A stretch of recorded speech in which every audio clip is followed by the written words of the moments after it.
Sanggar Cerita mempersembahkan Sabda Pandita Ratu.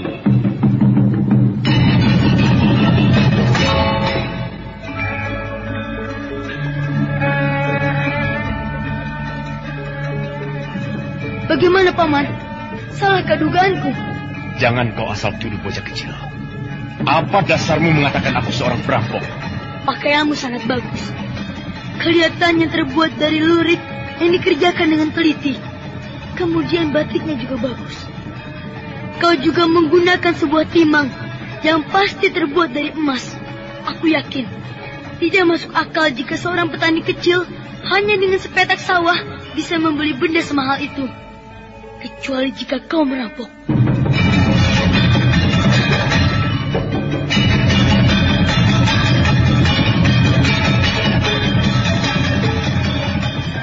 Sabda Pandita Ratu, sebuah kisah penuh dilema, tragedi cinta anak manusia, perebutan tahta, mabuk harta dan duniawi, serta silaunya kehormatan, di mana keangkara murkaan merajalela karena dendam yang membara.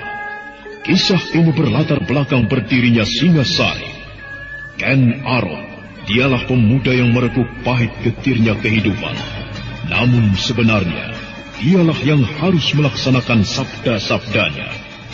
Perjalanan sengsaranya adalah awal untuk meraih keberhasilan, untuk menuju kejayaannya di saat Singasari berdiri.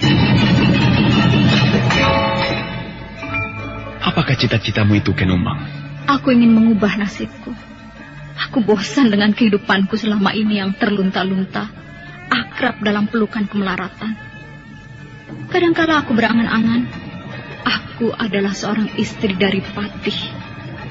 Bahkan lebih gila lagi, aku berangan-angan, andai kata aku adalah seorang permaisuri, maka akan terhapus semua masa silamku, terhapus lenyap, tidak bersisa semua kenangan buruk yang kumiliki.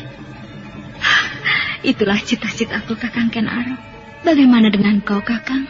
Aku ingin menjadi seorang raja.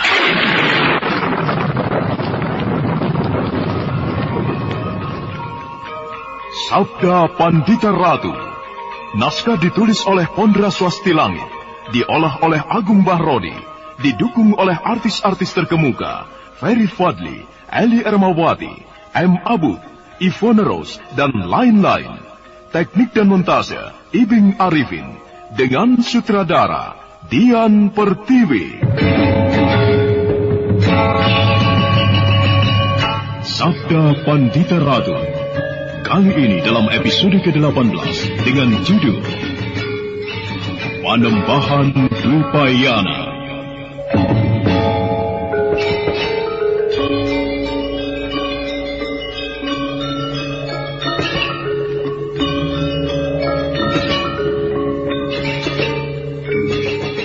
Dalam seri ke-523 ini, didukung oleh para pemain, Hari Akik sebagai Gajah Wengker, Wit Hendra sebagai Panembahan Dwipayana, Ferry Fadli sebagai Kamaswara, Naryo sebagai Wasi Bresima, Yati Indra sebagai Rukman Dani, dan Asti Suhastra, pengantar cerita. Bayang-bayang suram yang membayangi masa depan Singasari membuat Panembahan Dwipayana menjadi muram. Putut Gajah Wengker yang berkali-kali menyaksikan ramalan Panembahan Dwipayana menjadi kenyataan, merasa yakin bahwa ramalan itu pun akan menjadi sebuah kenyataan. Anda masih bersama channel YouTube Satria Collection.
Wangker.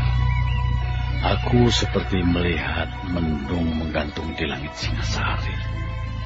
Pertumpahan darah seperti masih akan terus berlanjut.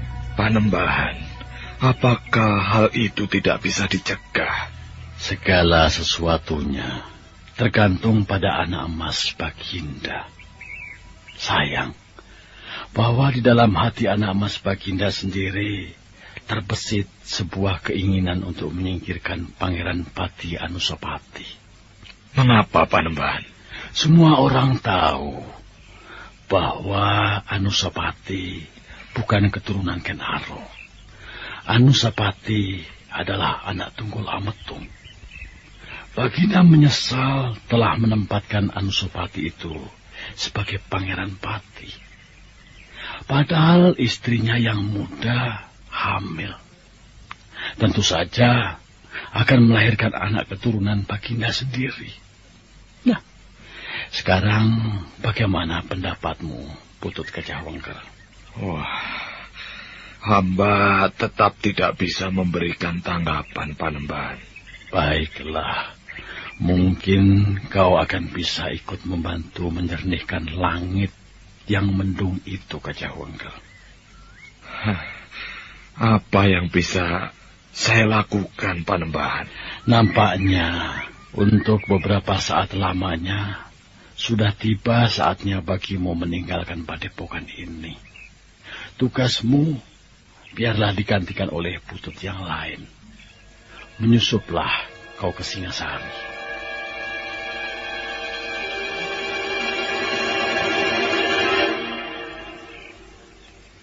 Mungkin kau akan berada di Singasari dalam waktu yang tidak terbatas.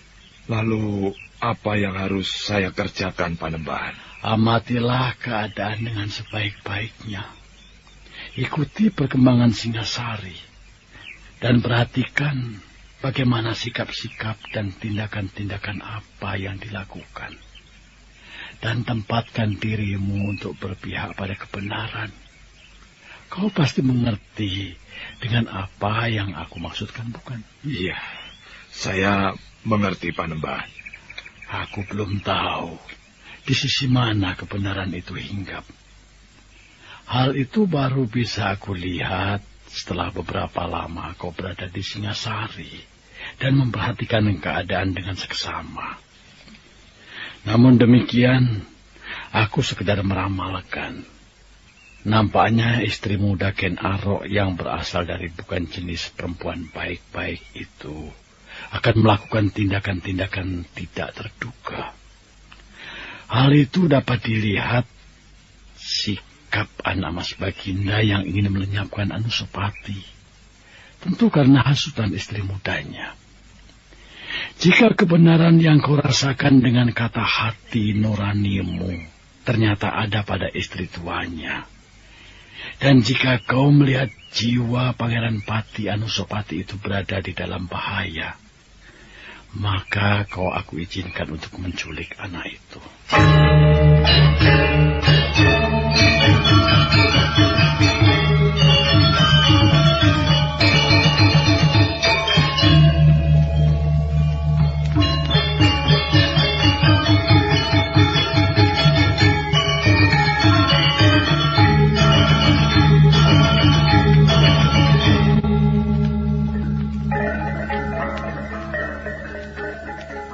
Demikianlah, ternyata Panembahan Dwipayana tidak menunda-nunda perintahnya kepada Putut Gajah Wangker. Sang Panembahan yang merasa khawatir terhadap apa yang diucapkan oleh Ken Arok, memerintahkan kepada Putut Gajah Wangker untuk berangkat saat itu juga ke Singasari. Anda masih bersama channel YouTube Satria Collection.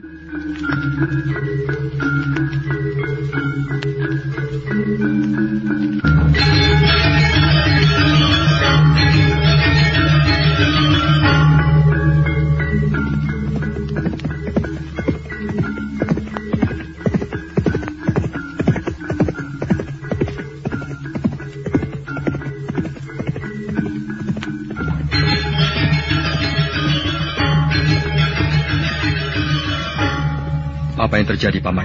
Entah, anak emas. Nampaknya Ki Putut Gajah Wengker menempuh perjalanan jauh. Menilik bawaan yang dibawanya, juga pakaian yang dikenakannya. Apakah ada sesuatu yang luar biasa yang anak mas rasakan dengan kepergian Ki Putut itu? Barangkali hal yang wajar-wajar saja, Paman Wasi. Akan tetapi, karena aku terlampau berprasangka. Lihat anak mas Kameswara, Panembahan menuju kemari. Dengan berjalan perlahan, bertumpu pada tongkat kayu dengan ukiran yang memet, sang Panembahan Dwipayana datang dengan diiringi oleh seorang endang. Endang adalah seorang abdi perempuan yang masih gadis yang ngangsu kawruh di padepokan itu. Kameswara dan Wasi Bresima segera mengangguk hormat kepada sang Panembahan. Endang Rukmanti. Saya Panembahan. Pergilah ke dapur. Aku ingin merasakan ketela kodok dengan gula aren. Bisakah kau mengerjakannya untukku dan kedua tamuku? Akan saya kerjakan, Panembahan. Baiklah, pergilah. Endang yang bernama Rukmandani itu kemudian bergegas pergi. Langkahnya gesit, wajahnya sedikit kemerahan berkeringat, menunjukkan Endang Rukmanti adalah seorang gadis yang sehat. Kameswara tersenyum ketika melihat gadis itu hampir saja terpeleset ketika melangkah tergesa-gesa. Panembahan Dwipayana kemudian duduk di lincak kayu. Kameswara dan Wasi Bresima yang duduk di lincak yang lain bersikap menunggu. Ya, sebenarnya gadis yang baik. Namanya Rukmandani. Nasibnya lah yang kurang baik. Kenapa, Panembahan? Semula ia mempunyai seorang ayah, seorang ibu, dan 2 orang adik lelaki, serta seorang kakak perempuan. Pada suatu malam, hujan turun sangat deras. Sedemikian derasnya, sehingga menyebabkan banjir yang datang tiba-tiba. Kali karangan yang sebelumnya sangat bersahabat, tiba-tiba berubah menjadi karang. Kayu-kayu tumbang, hanyut menerjang rumah mereka. Semua yang berada di dalam rumah itu tewas, kecuali Rukmandani yang kebetulan tidak berada di rumah. Kasihan. Ia hanya seorang dari beberapa yang lain yang mengalami nasib tidak kalah menyedihkan. Apakah tidak ada keluarganya yang lain, Panembahan? Lulo, Mas. Dan kemudian Panembahan mengambilnya? Benar, Mas. Kameswara memperhatikan Endang Rukmandani yang nampak melintasi peringkitan di kejauhan. Kameswara kemudian membayangkan peristiwa serupa pernah terjadi di Blambangan.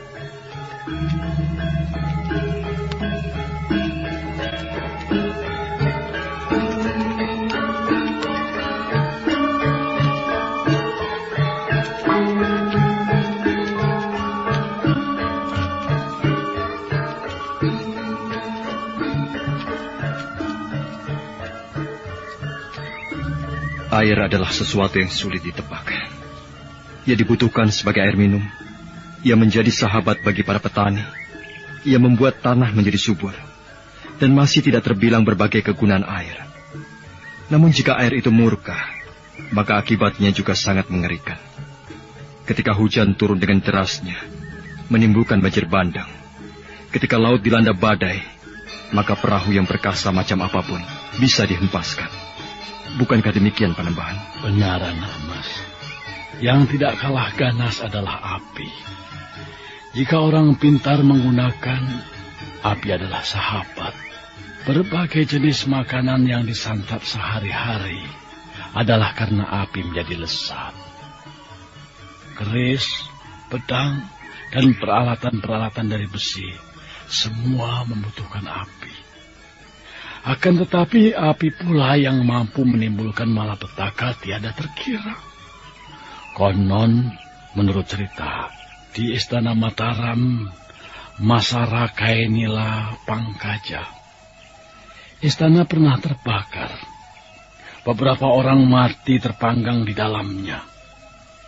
Di dalam kisah Ramayana, Istana Alengka tumpas hangus dibakar oleh kera berbulu putih, Hanuman. Kasihan gadis yang bernama Rukmandani itu, Panembahan. Apa yang dialaminya serupa dengan salah seorang murid perguruan Besanggaran. Keluarganya tumpas karena sungai Setail murka. Banjir bandang yang tidak terduga-duga, Panembahan. Keluarganya sedang mandi di sungai Setail, ketika tiba-tiba bah datang dari hulu, menghempaskan semua yang sedang mandi menjadi cerai-berai. Tetapi anak mas Kamiswara harus ingat bahwa bukan hanya alam yang mampu murka. Pada tingkat tertentu, jika manusia murka, akibatnya bahkan jauh lebih mengerikan. Seperti yang belum lama terjadi. Sebuah peperangan antara Tumapel dan Kediri.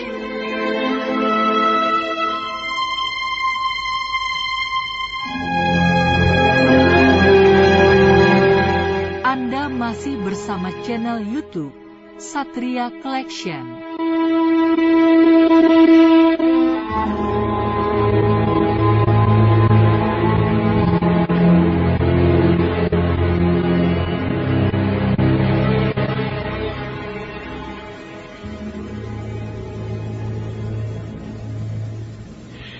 Dan yang namanya peperangan, dalam bentuknya yang kecil, adalah perkelahian antar seseorang dengan seseorang yang lain, yang penyebabnya mungkin sangat sederhana. Dalam bentuknya yang besar, peperangan melibatkan orang banyak, bukan sekedar puluhan, bisa ratusan, bahkan ribuan, jumlah yang tidak terbilang. Peperangan itu sendiri mungkin sama umurnya dengan manusia, dan akan hidup sampai manusia sendiri habis dari permukaan bumi ini. Baru-baru ini, pertumpahan darah dengan luka-lukanya yang belum kering terjadi akibat benturan antara Kediri dan Tumapel. Pemerintahan Kediri telah berakhir. Muncul bak matahari yang bersinar terang, sebuah negeri baru, Singasari. Tetapi, apakah dengan lahirnya Singasari akan menjamin peperangan tidak akan ada lagi? Tidak. Maaf, Panembahan. Apakah dengan demikian Panembahan meramalkan peperangan membayangi Singasari? Jika kita berbicara untuk waktu yang panjang, tidak sekedar setahun, 2 tahun, hingga 10 tahun mendatang, akan tetapi seabad atau 2 abad yang akan datang. Siapakah yang bisa menjamin peperangan tidak akan terjadi lagi? Persoalan kerajaan selalu berkisar pada perebutan kekuasaan. Sedang Singasari tentu dibayang-bayangi dendam Kediri yang pernah dihancurkan. Namun demikian, marilah kita berbicara untuk jangka waktu yang pendek. Maksud Panembahan? Kita tidak berbicara soal Singasari dalam seabad mendatang. Akan tetapi untuk waktu yang pendek saja.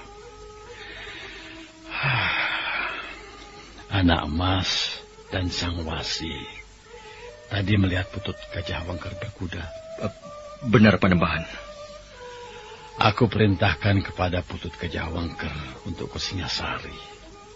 Dan dalam waktu yang tidak terbatas. Bolehkah aku mengetahui untuk keperluan apa, Panembahan? Anak emas bahkan harus mengetahuinya. Aku perintahkan Gajah Wengker menyusup ke Singasari untuk menyelamatkan Pangeran Pati.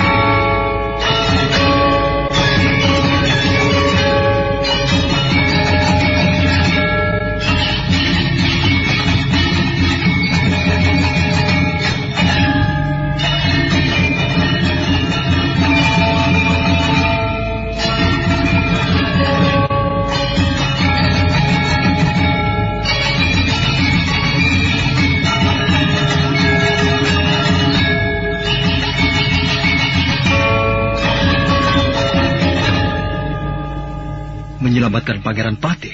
Benar. Maksud Panembahan, Pangeran Pati adalah Anusapati, anak Kendedes yang masih bayi itu? Anusapati, Panembahan? Benar, anak mas. Jagat Dewa Batara. Apa yang akan dilakukan Ken Arok itu, Panembahan? Salah satu kemungkinan adalah melenyapkan Pangeran Pati Anusapati. Oh, apa salah Pangeran Pati itu, Panembahan? Salahnya adalah karena Pangeran Pati bukan anak kandung Baginda Singasari. Anak kandung Baginda adalah bayi yang saat ini masih berada di dalam kandungan Ken Umang, istri keduanya. Ken Arok. Ternyata ia manusia biasa. Ia menyimpan pula sifat-sifat buruk. Panembahan, dari urean sang Panembahan, aku membayangkan apa yang dilakukan Baginda itu tentu tidak lepas dari pengaruh istri Baginda yang kedua, Ken Umang. Ken Umang, perempuan itu tentu jahat sekali. Itu sebabnya, anak mas, aku perintahkan kepada Putut Gajah Wengker untuk menyusup masuk ke Singasari, untuk membaca keadaan yang sebenarnya.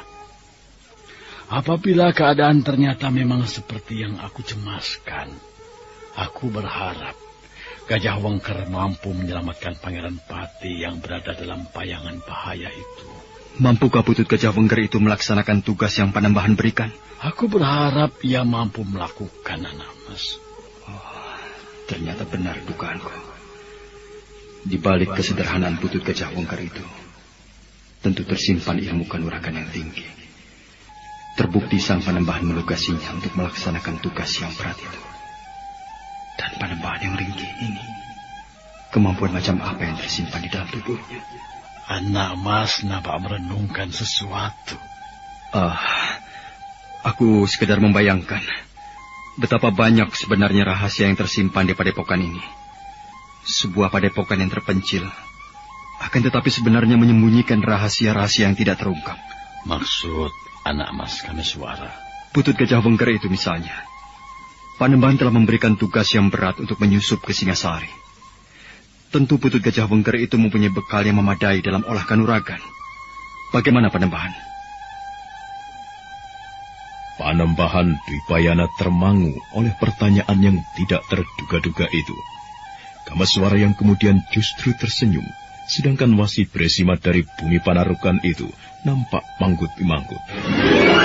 Kepada Kameswara dan Wasi Bresima, Panembahan Dwipayana bercerita tentang Putut Gajah Wengker yang diperintahnya menyusup ke Singasari untuk mengamat-amati segala tindakan Ken Arok, terutama sehubungan dengan Anusapati, anak tunggul Amatung dan Ken Dedes.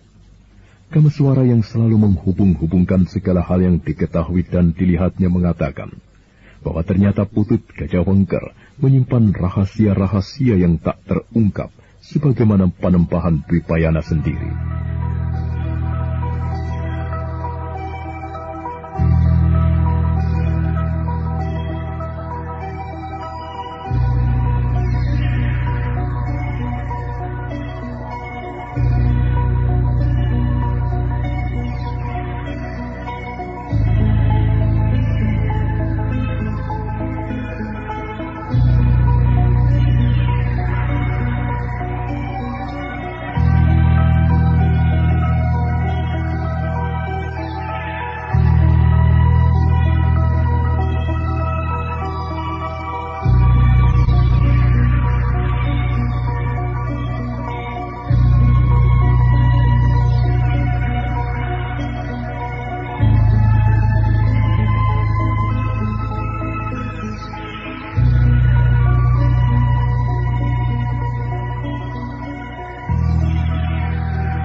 Bagaimana Panembahan?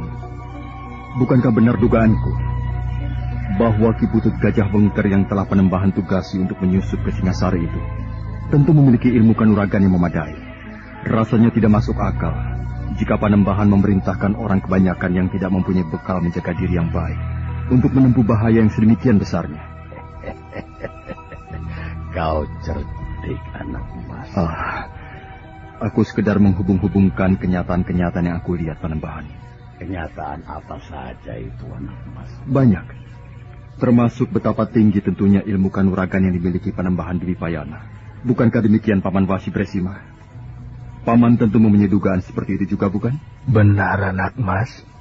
Di tempat ini, Paman melihat banyak sekali hal-hal yang tidak wajar, bukan? Benar, anak mas Kameswara. Akan tetapi hal yang tidak wajar bukan berarti sesuatu yang jelek. Di padepokan ini yang kita lihat justru sebaliknya. Yang tidak wajar itu justru hal yang baik. Adiwasi terlampau memuji. Jarang sekali aku memuji Panembahan. Kecuali aku melihat kenyataan yang sebenarnya. Lalu jawaban apakah yang harus aku berikan, anak mas Kameswara? Anak mas tentu melihat aku hanya seorang kakek tua yang kurus kering, sakit-sakitan, ringkih, dan uzur. Bahkan beberapa orang cantrik mengatakan aku sering pikun. Dengan cara itulah Sang Panembahan berusaha menyerubungi diri. Jadi anak mas menganggap aku adalah orang yang pinjul. Ora tedas tapak paluning pandi, wesi sisaning kurindo. Hanya kejujuran hati Panembahan sendiri yang mengetahui. Panembahan boleh membohongi kami berdua. Akan tetapi, Panembahan tentu tidak bisa membohongi diri Panembahan sendiri.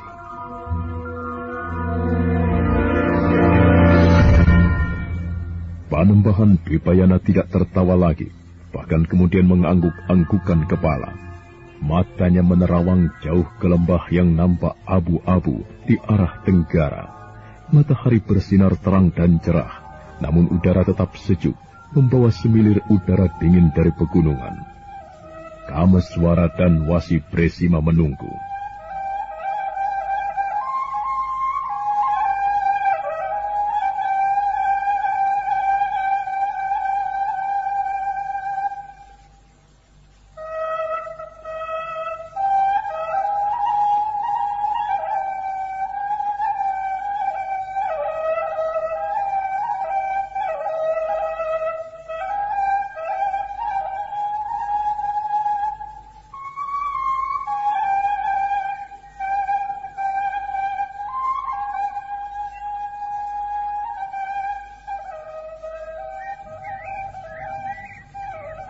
Anak mas Kameswara benar untuk sebagian hal, tetapi tidak untuk sebagian hal yang lain. Maksud Panembahan? Dugaan anak mas tentang Putut Gajah Wengker memang benar. Ia memang memiliki kemampuan kanuragan, namun tidak seberapa tinggi. Tidak seberapa Panembahan, tetapi tentu merupakan lawan yang berat jika dibandingkan dengan orang berjubah yang mengaku bernama Prabangkara itu. Atau setingkat pula jika dibandingkan dengan Prabancana. Atau barangkali Prabancana, Prabangkara dan Putut Gajah Wengker adalah orang yang sama. Kados pundi Panembahan? Anak mas merasa yakin? Menilik keadaan tubuhnya, Ki Putut Gajah Wengker mempunyai kemiripan dengan orang berjubah merah. Meskipun aku melihat orang yang bernama kakek Prabancana itu sudah tua, akan tetapi bisa saja orang berdandan sehingga tampak menjadi tua sekali. Justru karena itu, aku menanyakannya kepada Sang Panembahan. Menurut keyakinanku, Sang Panembahan adalah orang yang paling mengetahui. Oh, dugaan anak mas tentang hubungan antara Putut Gajah Wengker dan orang-orang yang anak mas sebut namanya itu sama sekali tidak benar. Jadi, Putut Gajah Wengker adalah Putut Gajah Wengker. Ia bukan Prabangkara atau Prabancana. Lalu siapa kedua orang itu Panembahan? Apakah ada orang lain yang berada di padepokan ini, yang sewaktu-waktu menjalankan tugas dari Panembahan untuk memerankan Prabangkara si jubah merah dan Prabancana si kakek tua itu? Apakah ada sesuatu yang menggelikan Panembahan? Aku tahu anak mas menggiringku untuk membicarakan persoalan yang anak mas bawa. Membicarakan hilangnya bayi putra anak mas itu. Tetapi baiklah, mari kita mulai membicarakannya.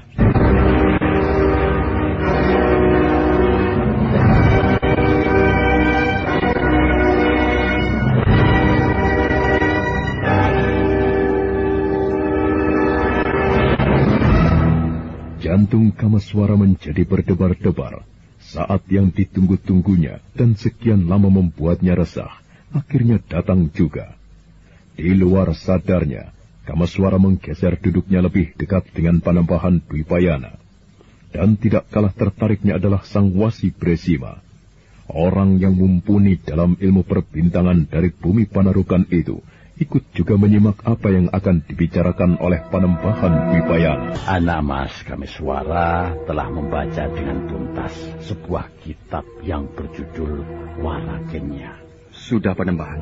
Dan Adiwasi juga membacanya. Sudah, Panembahan. Nah, menurut anak Mas Kameswara, juga menurut Adiwasi Bresima, bagaimana isi dari cerita yang berjudul Warakenya yang dikarang oleh Pujangga Sangsari itu?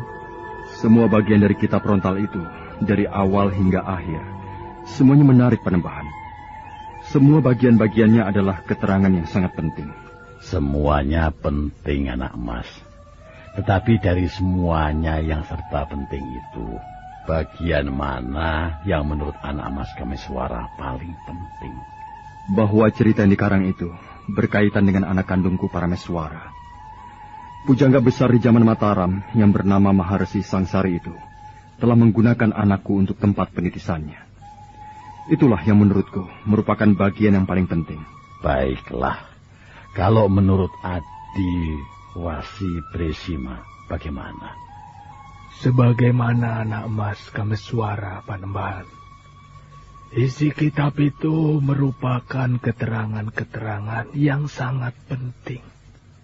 Sulit mengatakan bagian mana yang mempunyai bobot lebih penting dari yang lain. Baiklah, anak Mas Kameswara tentu telah mendapatkan petunjuk bahwa akan ada orang-orang yang menjadi kaki tangan Uma Durga atau Warakenya yang menjadi sumber bahaya atas titisan Maharsi Sangsari itu. Nah, siapa sajakah mereka itu, anak Mas? Itulah hal yang paling menyedihkan, Panembahan. Salah seorang diantaranya justru Pinaka Swasti Ratu, ibu dari bayi itu sendiri. Di tangan kirinya terdapat sebuah raja berwujud tatapan mata. Aku tidak habis mengerti mengapa bisa demikian. Dan siapakah yang kedua, anak Mas Kameswara? Yang kedua, seorang pemuda, Panembahan. Namanya Damar Taun. Ia adalah murid dari Resi Bawani. Dan siapakah yang seorang lagi? Yang seorang belum menampakkan diri, Panembahan. Namun demikian, aku akan dapat menandainya.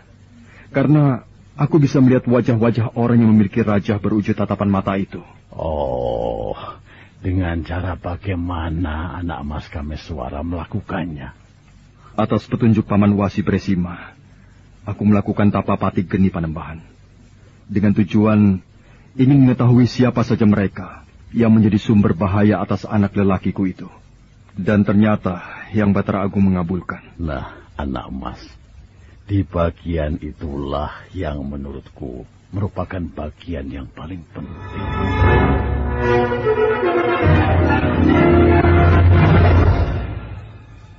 Kenapa demikian, Panembahan? Jika anak Mas menyimak dengan seksama, maka anak Mas akan melihat bahwa salah seorang dari 3 orang abdi Warakenya itu memiliki kemampuan ilmu tidak ubahnya Condo Pirowo. Anak Mas tidak memperhatikan hal itu. Condo Pirowo? Benar, anak Mas. Bukankah... Bagaimana, Adiwasi? Condo Pirowo. Ajian itu ada dalam kisah pewayangan, Panembahan. Adiwasi bisa menceritakannya. Seorang resi berwujud raksasa yang sakti madraguna. Namanya Resi Bagaspati, yang mati dibunuh menantunya sendiri. Itukah yang Panembahan maksud? Benar, Adiwasi. Karena ajian itu memiliki sifat-sifat sebagaimana Condo Birowo, maka disebut saja Condo Birowo. Maafkan aku, Panembahan. Apa sebenarnya kelebihan Condo Birowo itu? Anak Mas belum pernah mengetahui bagaimana dan seperti apa Condo Birowo itu. Belum, Panembahan. Tersebutlah Narasoma yang kemudian menjadi Raja Salya. Ia yang kemudian mewarisi Aji Condo Birowo milik mertuanya. Ajian itu berwujud bocah bajang. Bajang artinya kerdil. Bocah bajang sama saja dengan bocah kerdil. Bocah itulah yang diberi nama Condo Birowo. Jika makhluk bajang itu dibunuh, ia tidak mati. Akan tetapi justru membelah diri menjadi dua. Jika yang dua itu diserang, dicederai, maka yang dua itu akan membelah diri menjadi 4, menjadi 8, dan seterusnya. Jadi, seperti itulah Condo Birowo, anak Mas Kameswara. Ajian itu mirip dengan yang dimiliki Narasoma.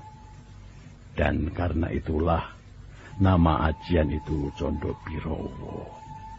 Nah, anak Mas, sanggupkah anak Mas menghadapi orang semacam itu? Kameswara mematung, dia membisu. Angan-angannya kemudian menjelajah. Kameswara membayangkan betapa dahsyatnya ajian yang bernama Condo Birowo itu. Jauh lebih dahsyat dari ajian Kakang Kawah Adiari-ari yang dimilikinya. Ketika Kameswara kemudian menoleh kepada Wasi Bresima, sang Wasi memejamkan mata. Nampak sang Wasi juga sedang membayangkan betapa dahsyatnya ajian itu.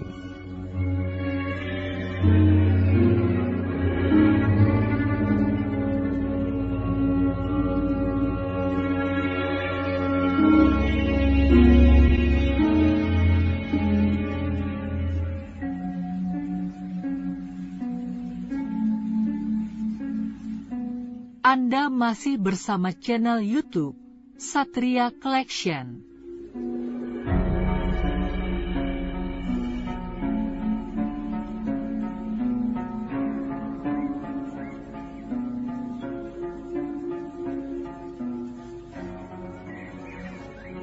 Itulah anak Mas Kameswara.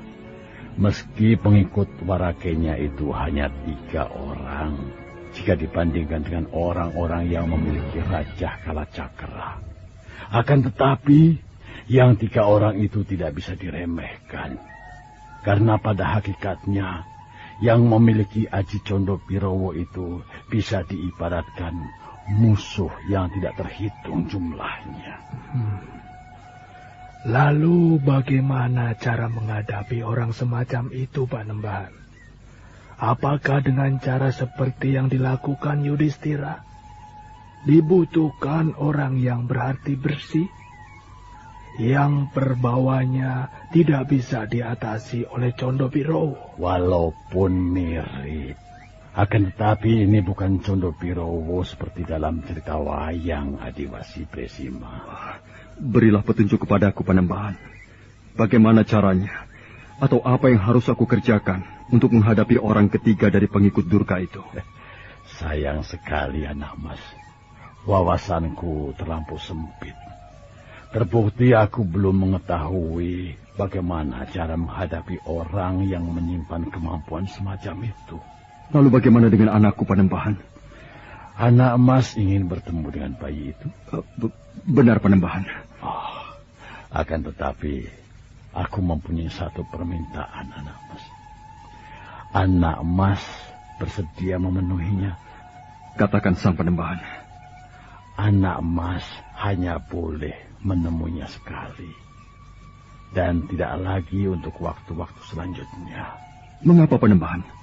Jika anak Mas Kameswara bisa mempercayai, bayi putra anak Mas itu sekarang berada di dalam perlindungan yang aman, yang tidak akan terjangkau oleh Uma, Durga, Barabandari. Dengan demikian, anak Mas justru mempunyai waktu yang cukup luang untuk mencari cara Bagaimana menghadapi Nyai Warakenya itu misalnya?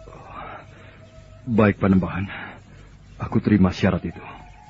Kita perlu menunggu sampai malam nanti, anak mas. Dan aku tidak keberatan jika Bocah Badrawati dan Lare Angon yang memiliki Raja Kalacakra itu ikut serta. Baik, Panembahan.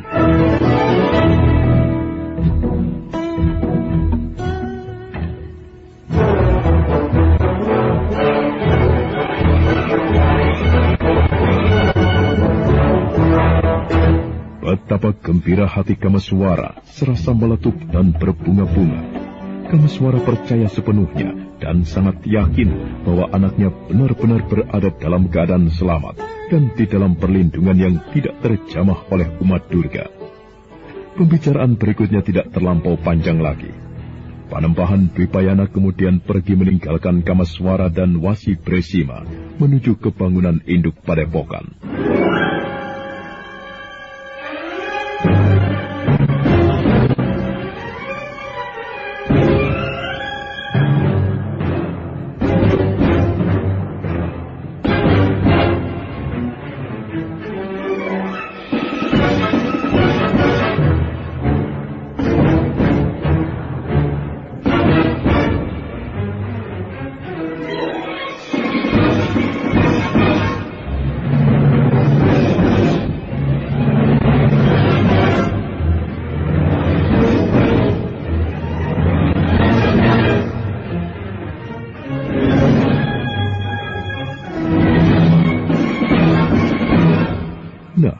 Apa yang akan dilakukan Kameswara? Bagaimana sebenarnya keadaan para Meswara? Di manakah bayi itu sekarang berada? Saudara pendengar, untuk mengetahui jawabannya, ikutilah kelanjutan kisah ini dalam seri berikutnya. Sampai jumpa.